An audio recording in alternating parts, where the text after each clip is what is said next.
Esta mañana tenemos un precioso culto a las 8 de la mañana y me alegro que ahora estéis vosotros aquí para continuar celebrando la resurrección de Jesucristo. Y en este día vamos a ir a Hechos capítulo 13 para hablar de la resurrección de Jesucristo. Esta semana he tenido que llevar el coche al taller. Desafortunadamente, el alternador... aquí hay expertos de mecánica, yo no soy uno de ellos. José es un experto en mecánica, pero bueno, el alternador, que es lo que se encarga de suministrar electricidad al coche, ¿verdad? Sí, ¿no? Bien. Bueno, recargar la batería, me tiene que corregir. Pero el alternador me dejó de funcionar. Y cuando dejé el coche en el taller, no lo sabía. Se me encendió el piloto de la batería. Y yo pensaba que, me cambiaran la batería y ya está. Y, incluso intenté seguir conduciendo con el coche, con el piloto de la batería encendido, porque yo para estas cosas lo dejo hasta que el coche no deje de funcionar, no lo dejo en el taller. Y finalmente lo dejé el mecánico y me dijo: Alberto, ¿podrías seguir conduciendo el coche, ya que todavía te queda un poco de batería? Pero llegará un momento en que el coche dejará de funcionar. Y me acordé que me había pasado eso en otra ocasión con otro coche. Se me encendió el piloto de la batería, seguí conduciendo, no sabía que el alternador estaba averiado y de repente me dejó de funcionar el aire, la dirección asistida y un montón de cosas más. Así que en esta ocasión decidí dejar el coche allí en el taller, ya que sin un alternador que suministre a la batería y al motor, pues poco tiempo duraría el coche. Ahora, ¿por qué os cuento esto? ¿Qué tiene que ver el alternador del Toyota Verso de Alberto con la resurrección de Jesucristo? A medida que esta semana he estado estudiando la resurrección de Jesucristo en base al libro de Hechos, veo que la resurrección de Jesucristo es el poder, es la batería que hace que la Iglesia fuese impulsada a la misión de predicar el Evangelio a todas las naciones. Incluso cada momento de Hechos, cada tribulación, cada conversión, cada predicación del libro de Hechos está vinculada con la resurrección de Jesucristo. El libro de Hechos comienza con el Cristo resucitado, comisionando a la Iglesia a ir a Jerusalén, Judea, Samaria, hasta el último de la tierra. Después vemos en Pentecostés cómo el poder desciende sobre ellos, tal y como el Cristo resucitado prometió. Y termina este libro de Hechos con el apóstol Pablo, confiado en el mismo poder de Jesucristo para sus últimos días de ministerio. Entonces el libro de Hechos termina y comienza, y toda la historia de Hechos, conectada con la resurrección de Jesucristo. Y cuán importante es recordar la resurrección de Jesucristo. No solamente el día de la resurrección, sino cada domingo, que realmente lo que celebramos es la resurrección de Jesucristo. Porque, hermanos, si no recurrimos una y otra vez a esta realidad que es que Jesucristo ha resucitado, no solamente ha muerto, sino recordarnos constantemente de la resurrección de Cristo, de las implicaciones de la resurrección de Cristo, corremos el peligro de lo que me pasó a mi coche, de perder el suministro eléctrico que haga funcionar nuestro motor espiritual. Porque piensa en cuán importante es la resurrección de Jesucristo. Pablo mismo dijo que sin la resurrección nuestra fe es en vano. Sin la resurrección de Jesucristo y su ascensión no tendríamos el Espíritu Santo en nosotros. Sin la resurrección Jesús no sería quien dijo ser. Sin la resurrección, ¿qué poder tiene Dios? La resurrección es vital para nuestra iglesia, la resurrección es vital para nuestras vidas. Pensad, una vez más, cada domingo nos reunimos para celebrar la resurrección de Jesucristo. Es de vital importancia recordar que Jesucristo no solo ha muerto, sino que también ha resucitado. Creo que no hablamos lo suficiente en iglesias evangélicas de la resurrección. Nos centramos en la muerte de Cristo, lo cual es bueno, necesario, no quiero infravalorarlo, porque es fundamental, Pero ahora Cristo ha resucitado. Y esta verdad está saturada en todo el Nuevo Testamento. Así que, hermanos, si no recordamos el poder de la resurrección, el poder que no solamente resucitó a Cristo, sino que el poder que actúa en nosotros hoy, ese mismo poder, si no suministramos ese poder en nuestras vidas, poca misión haremos. Cuanto más creamos, cuanto más seamos recordados del poder de Dios en la resurrección, más poder, más vigor, más confianza habrá en nuestras vidas. Más visión haremos como iglesia. Y quiero demostraros esto. Creo que Hechos 13 demuestra cómo la iglesia fue impulsada a través de la resurrección y también cómo la resurrección fue el mensaje central de la iglesia primitiva a la hora de hacer misión. Entonces llegamos a Hechos capítulo 13 y es un pasaje trascendental en el libro de Hechos, porque es el pasaje donde ancianos y maestros de la iglesia de Antioquía son separados por el Espíritu Santo de Dios para una misión muy concreta, que era llevar el Evangelio a los gentiles. Los líderes de la iglesia reciben confirmación, oran, ayunan, son enviados, comisionados, y Pablo comienza un viaje hasta que llega en el versículo número 14, a otra Antioquía que se llamaba Antioquía de Pisidia. Y allí hace lo que Pablo solía hacer en cada lugar donde llegaba, que era acercarse a una sinagoga donde pudiese predicar el Evangelio a judíos y prosélitos, gentiles convertidos al judaísmo, para proclamarles las buenas nuevas de salvación. Y es interesante que una vez llegan a esta sinagoga en Antioquía de Pisidia, después de que la ley y los profetas fueron leídos, que es lo que hacían cada sábado en la sinagoga, les dan la oportunidad a Pablo y a Bernabé de dar unas palabras de exhortación. Y eso es exactamente lo que hace el apóstol Pablo. Acepta esta invitación y, como vemos en el versículo número 16, Pablo comienza a predicar un sermón a esta sinagoga en Antioquía de Pisidia. Vamos a leer la primera parte del sermón. Mira lo que dice. Varones israelitas y los que teméis a Dios, oíd. El Dios de este pueblo de Israel escogió a nuestros padres y enalteció al pueblo, siendo ellos extranjeros en tierra de Egipto, y con brazo levantado los sacó de ella. Y por un tiempo como de 40 años los soportó en el desierto, y habiendo destruido 7 naciones en la tierra de Canaán, les dio en herencia su territorio. Después, como por 450 años, les dio jueces hasta el profeta Samuel.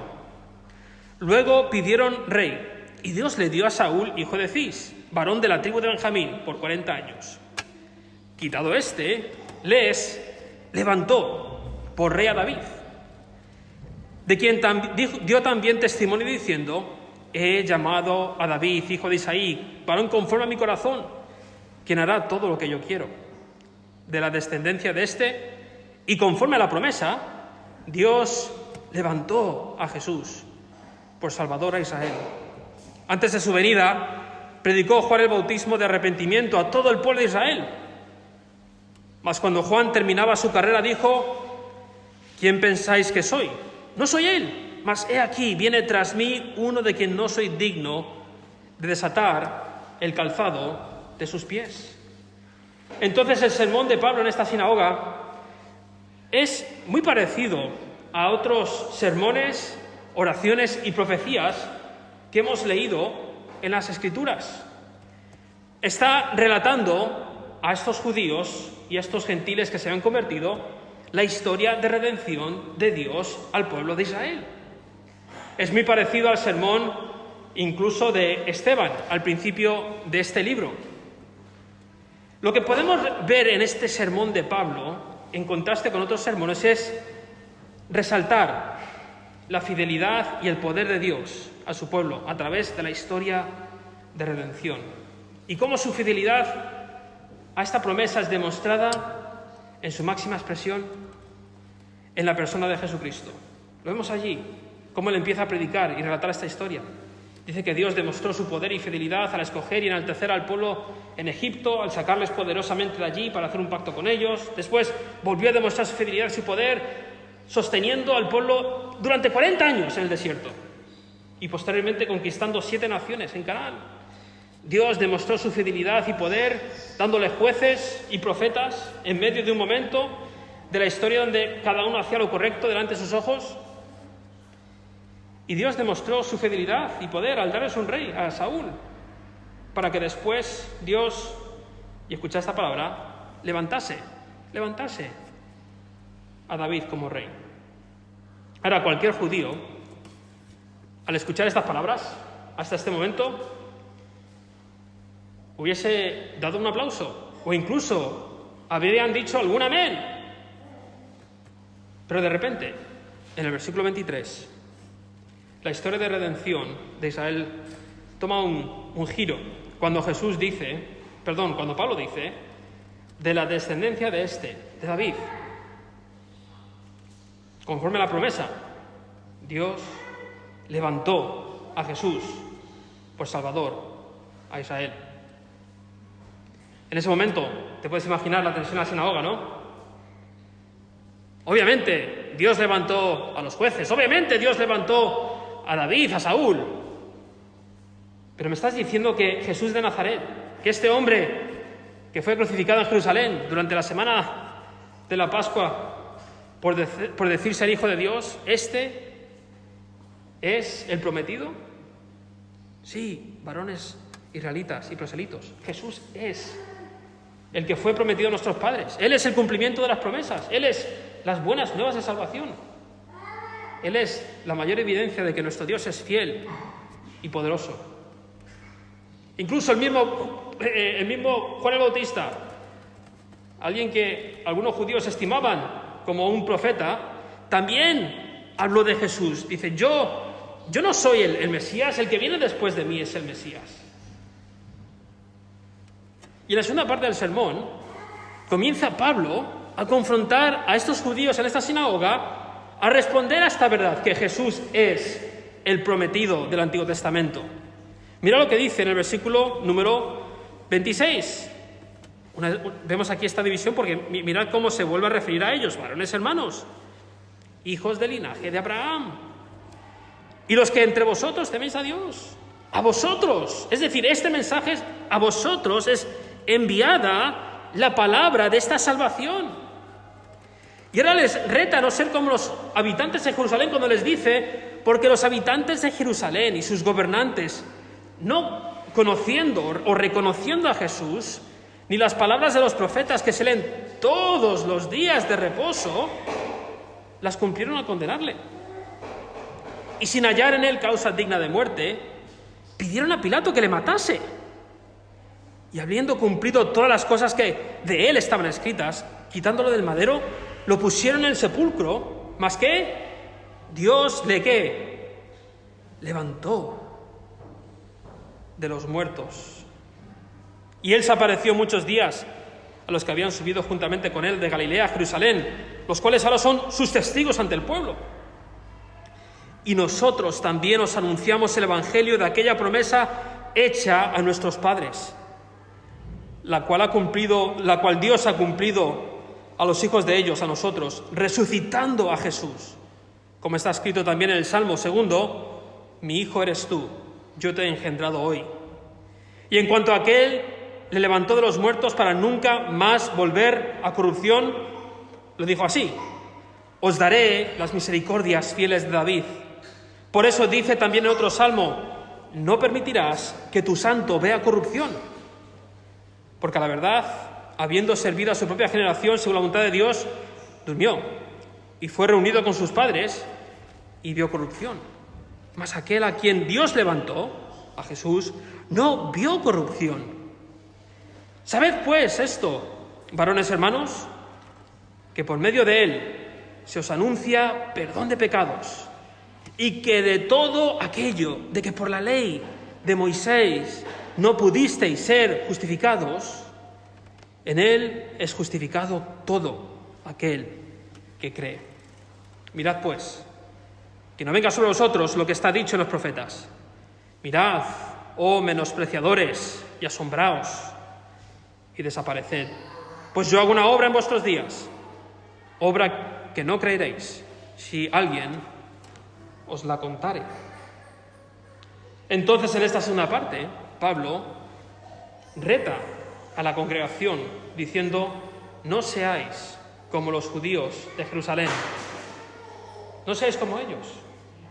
Rechazaron a Jesús, a pesar de que estaba enfrente de ellos aquel de quien el Antiguo Testamento, que se lee aquí todos los días, todos los domingos, todos los sábados se lee sobre este Jesús, y no pudieron reconocerle, no pudieron decir: este es del que el Antiguo Testamento habla. Incluso tal fue su rechazo que, a pesar de no encontrar nada de que acusarle, decidieron entregarle a Pilato para que fuese matado. Y a pesar de que hicieron eso,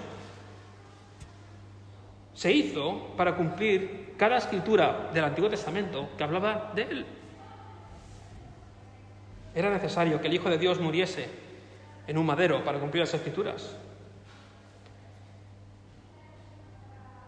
Pero Pablo vincula al Dios que levantó a David como rey al mismo Dios que levantó a Jesús de entre los muertos. Lo que está haciendo Pablo es decir a los judíos: el Dios fiel que cumplió sus promesas del Antiguo Testamento es el Dios fiel que levantó a Jesús de entre los muertos. No podemos desvincular a este Dios que levantó a Jesús del Dios del Antiguo Testamento. No podemos desconectar al fiel Dios del Antiguo Testamento que liberó a su pueblo de Egipto, que conquistó Canaán, que puso jueces y profetas, que levantó a David como rey, del Dios que levantó a Jesús de entre los muertos. Es el mismo Dios. Además, varones y hermanos, somos testigos de esta resurrección. Hay un montón de testigos anunciando por todo el imperio de la promesa hecha a nuestros padres, cumplida a través de la resurrección de Cristo. Hay testigos que han visto esto. Yo soy uno de ellos. Venimos aquí a deciros a vosotros es presentado las buenas nuevas de salvación, que a través de Jesucristo tenemos el perdón de pecados. Además, continúa con su argumento aquí Pablo, ¿no? El mismo Salmo nos dice que su santo no vería corrupción. En cambio, si ese santo es David, David murió y vio corrupción. Entonces no puede estar hablando de David. ¿De quién está hablando? Hermanos, estaba hablando de Jesucristo mismo. Este es el sermón de Pablo, que termina con una invitación. En Jesús se cumple todo lo que el Dios fiel ha prometido en el Antiguo Testamento. En Jesús, los judíos y los gentiles que se habían convertido al judaísmo podían obtener el perdón de pecados a través de la fe. La ley de Moisés no puede justificaros, decía Pablo. Los sacrificios, las fiestas, los rituales, las obras. Cada intento de cumplir la ley nunca os salvará. Solo la fe en el prometido que ha resucitado entre los muertos puede declararos justos delante de Dios. Creed en Jesús. Él es el prometido de nuestros padres. Y encima hay un peligro, dice Pablo, citando al profeta Habacuc: mirad, oh menospreciadores, los que menosprecian el prometido de Dios, asombraos y desapareced. El fin de no creer en Jesús es, en términos poéticos, desaparecer, destrucción. Qué mensaje más arriesgado, ¿no? Pensad en el lugar. Esto es una sinagoga judía. Pero tal era la resurrección de Jesucristo, que la Iglesia estuvo dispuesta a sufrir riesgos, ir a una sinagoga y predicar este mensaje. Muchos se hubiesen quedado, ¿no?, a medias, hablar del Dios fiel, de David, de Moisés. Pero hablar de Jesús en una sinagoga era arriesgado. Solamente un pleno convencimiento en la resurrección, solamente el poder del Espíritu Santo suministrado a la vida de la Iglesia podía hacer que este mensaje fuese proclamado en una sinagoga. ¿Y cómo respondieron a este mensaje? Bueno, había dos respuestas. Por un lado, los gentiles, que deseaban escuchar más. Pidieron, por favor, sigue volviendo a hablarnos de esto. El sábado que viene, estamos aquí otra vez, por favor, venid. Los que no buscaban están siendo encontrados por Dios. Los que no eran pueblo estaban siendo hechos partes del pueblo. Su deseo por seguir escuchando la palabra daba evidencia de ello. Este hambre por aprender más de Jesús. Otros, judíos y prosélitos, quisieron después del sermón seguir hablando con Pablo y Bernabé y Pablo y Bernabé aprovecharon para persuadirles a perseverar en la gracia de Dios. Parece una respuesta satisfactoria, ¿no?, para un equipo misionero. Gente está respondiendo.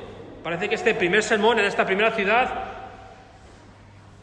en este primer viaje misionero, está teniendo buena recepción. Pero de repente el texto da un giro, porque el sábado siguiente, mira lo que dice en el versículo 44. El siguiente día de reposo se juntó casi toda la ciudad para oír la palabra de Dios. ¡Amén! Casi toda la ciudad vino a escuchar la palabra de Dios. Imaginaos al equipo misionero. Esto va en nuestra carta de oración a nuestras iglesias. Hemos reunido a toda la ciudad. No sé si los gentiles empezaron a hablar con sus amigos. Tenéis que escuchar a estos hombres. Es increíble. Pero casi toda la ciudad está allí. Pero, mira lo que sucede. Los judíos, al ver tanta gente, se llenaron de celos y comenzaron a contradecir y a blasfemar a Pablo. ¿Cómo es posible que a tanta gente venga a escuchar a Pablo? ¿Cómo es posible? Realmente, por lo que vemos ahora, estaban demostrando que no aceptaban el mensaje del Cristo resucitado. Porque Pablo se levanta con gran denuedo y dice: habéis desechado el Evangelio como vuestros compatriotas en Jerusalén, y por ende llevaremos a cabo lo que el Señor dijo en Isaías: te he puesto para luz de los gentiles, a fin de que seas para salvación hasta lo último de la tierra. Entonces, ya que los judíos rechazan el mensaje del Evangelio, continuaremos con el plan de Dios para las naciones. A pesar del rechazo sobre cómo el Dios fiel cumple sus promesas a través de la muerte y resurrección de Cristo, vemos como eso no impidió que la palabra avanzase. Dice en el versículo 48 y 49 que los gentiles, al oír esto de Pablo, se regocijaron y glorificaban la palabra del Señor, y creyeron todos los que estaban ordenados para la vida eterna. Y la palabra del Señor se difundía por toda aquella provincia.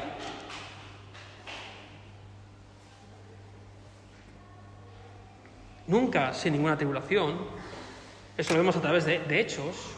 Incluso se intensifica la persecución, ya que los judíos en el versículo 50 instigaron a mujeres piadosas y distinguidas para, dice, levantar persecución contra Pablo y Bernabé, y los expulsaron. Entonces, vemos a una iglesia arriesgada en la proclamación del Evangelio por causa del poder infundido a través de la resurrección.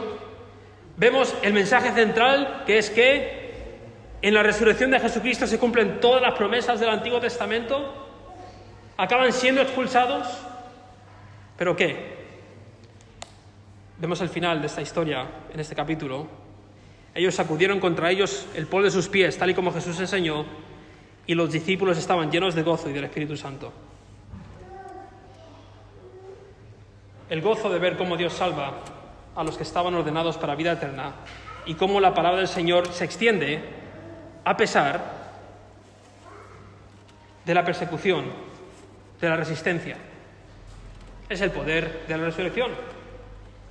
Es el poder de la resurrección. Lo que hace que la iglesia primitiva sea arriesgada y sea exitosa. No porque ellos fuesen en sí mismos arriesgados o exitosos, sino por el poder que levantó a Jesús de entre los muertos. Así que, hermanos, en modo de aplicación.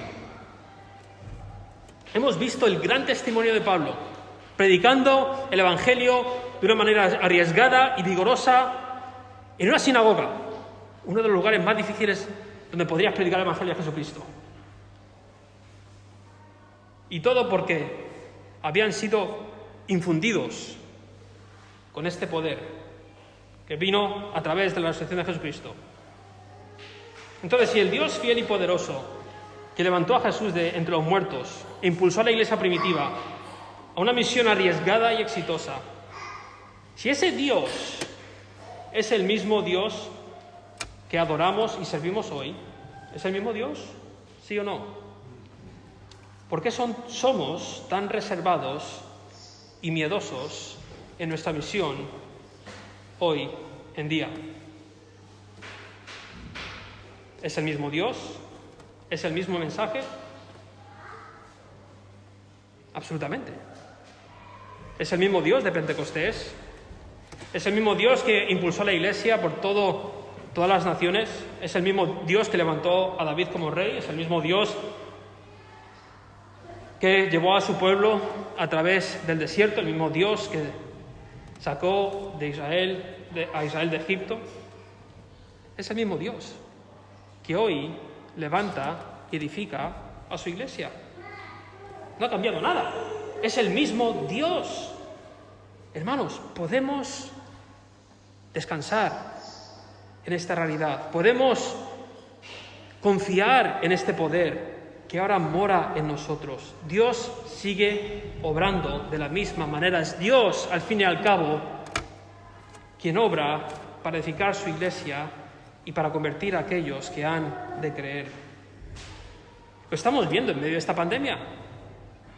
¿Quieres creerte que en el último año, un año de pandemia donde ha sido más difícil que nunca el salir a evangelizar en nuestros barrios, estar con nuestros vecinos, estar con gente incrédula en el colegio, estar con vecinos por el tema del confinamiento, ha sido más difícil que nunca salir públicamente a proclamar el Evangelio? ¿Y quieres creerte que en el último año de pandemia hemos visto más conversiones que en ningún otro año? ¿Por qué? Porque es Dios quien levanta muertos espirituales a vida, como lo hizo en Pisidia, Antioquía de Pisidia. Porque es Dios quien trae acontecimientos como lo hizo aquí, lo hizo cuando trajo la persecución hace un par de capítulos para esparcir a la iglesia, y ha traído esta pandemia. Hermanos, tengamos plena confianza en el Dios fiel que levantó a Jesús de entre los muertos. Hermanos, tengamos vigor, ya que no somos nosotros, sino Dios quien lleva a cabo su plan de redención. Hermanos, prediquemos con plena confianza, ya que aquellos que están ordenados a vida eterna serán salvos. Hermanos, seamos arriesgados, ya que la misión será exitosa, la palabra se extenderá a pesar de la oposición que haya. Hermanos, gocémonos, ya que venga tribulación por la predicación, sea el Evangelio rechazado, la palabra de Dios avanzará, ya que el mismo Dios que levantó a Jesús de entre los muertos es el mismo Dios que nos impulsa hoy a predicar este mismo Evangelio. Cuanto más confiemos en el Dios que levantó a Jesús de los muertos, cuanto más creamos en el poder de la resurrección, más, vamos a decir, imparables será nuestro avance. Un teólogo anglicano, N.T. Wright, dice en su libro Sorprendido por la Esperanza: las personas que creen en la resurrección, en que Dios hará un nuevo mundo en el que todo se arreglará por fin, están imparablemente motivadas para trabajar por ese mundo nuevo en el presente. Hermanos, ¿creemos en la resurrección de Jesucristo? ¿Creemos que Dios levantó a Jesús de entre los muertos? ¿Realmente creemos eso? Pues no lo digamos con palabras solamente, demostremos a través de nuestro vigor y compromiso con la misión que creemos que Dios levantó a Jesús de entre los muertos. En segundo lugar, si el mensaje del Dios fiel y poderoso que levantó a Jesús de entre los muertos es el centro del mensaje, es el núcleo que proclamaba la iglesia primitiva y tenía conversiones, si este es el mensaje que cambia vidas, ¿por qué hemos de dejar de predicarlo? El núcleo del Evangelio es esto, la muerte y resurrección de Jesús. El Dios que levantó a Jesús de entre los muertos es el mensaje central del Evangelio. Desafortunadamente hoy en día escuchamos evangelios centrados en el ser humano, donde Dios es un genio que te solucionará la vida, un amuleto al que puedes orar para conseguir un trabajo, o es un seguro de incendios que te sacará del infierno. Pero Pablo no habla nada de esto a la hora de presentar el Evangelio. El mensaje de Dios es este: Dios levantó a Jesús de entre los muertos porque estábamos muertos en nuestros delitos y pecados, y Jesús viene a salvarnos, porque de otra manera estamos condenados. Jesús nos justifica porque nuestros esfuerzos por cumplir la ley nos condenan. Ese es el mensaje de Pablo. Y podemos ser tentados a perder confianza en este mensaje y buscar otro mensaje para atraer a personas a nuestros cultos. Mensajes de prosperidad, mensajes terapéuticos. Pero hoy vemos que las buenas nuevas que salvan en el mensaje de Pablo es sobre el Dios que es un fiel redentor de su pueblo y que a través de la muerte y resurrección de su Hijo hay perdón de pecados a toda persona que cree en Él. Hermanos, no perdamos confianza en este mensaje. No busquemos otros mensajes para que haya más convertidos, ya que solo se convertirán a nosotros, pero no se convertirán al Señor. No busquemos otros métodos que no sea la centralidad de la proclamación del Evangelio para convertir a los que no creen.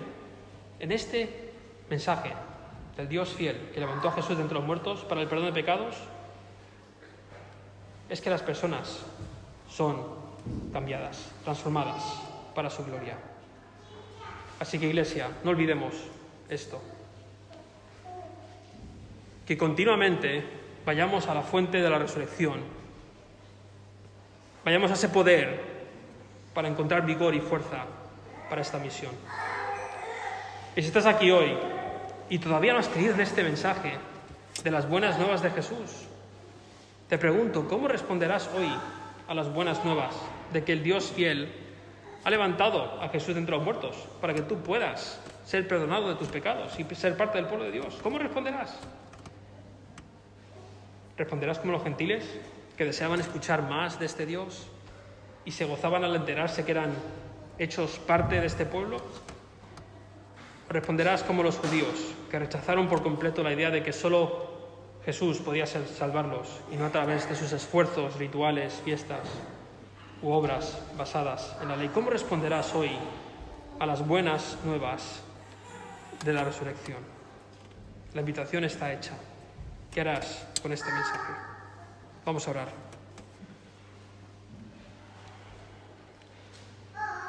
Oh Dios, Padre, gracias porque eres el Dios fiel y poderoso que nos ha salvado. Ningún esfuerzo nuestro, ninguna justicia que nosotros hayamos podido hacer nos ha hecho justos ante ti. No hay manera de que nos podamos salvar a nosotros mismos. Solo tú, Dios, puedes redimirnos. Y lo has hecho a través de la muerte y resurrección de Jesús. Gracias que el mismo poder que levantó a Jesús de los muertos es el mismo poder que me dio vida a mí cuando estaba muerto en mis delitos y pecados.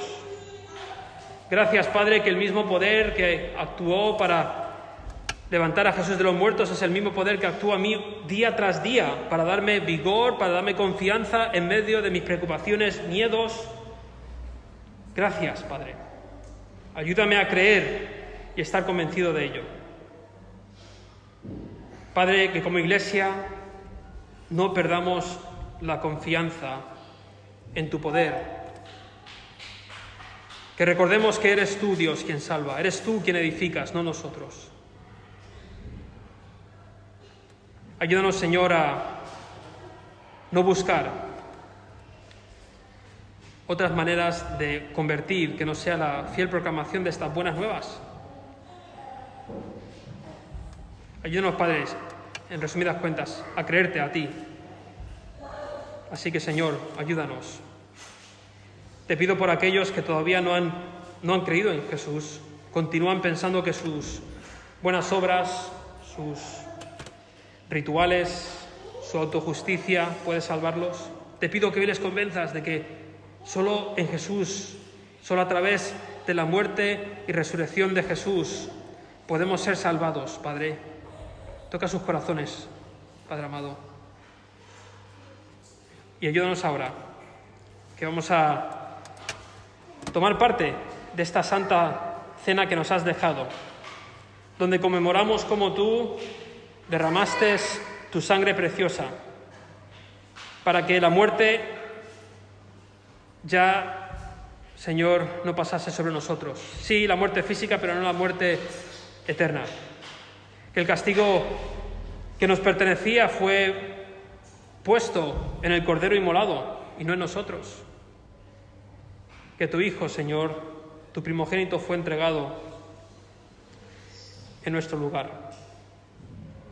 Ayúdanos a recordar esto con solemnidad, pero con gozo. Ayúdanos, Señor, a recordar de que no solamente has venido una vez, sino que volverás una vez más. Y en tu segunda venida vendrás para recoger a los que son tuyos y morar con nosotros para siempre. Y en ese día, Señor, volveremos una vez más a participar de esta bella cena contigo. Y anhelamos ese día, el día en que de la misma manera que tú fuiste resucitado, nosotros seremos resucitados para vida eterna. Señor, qué gozoso será ese día. Gracias, Padre. Te pedimos estas cosas en el nombre de nuestro Señor y Salvador. Amén y amén.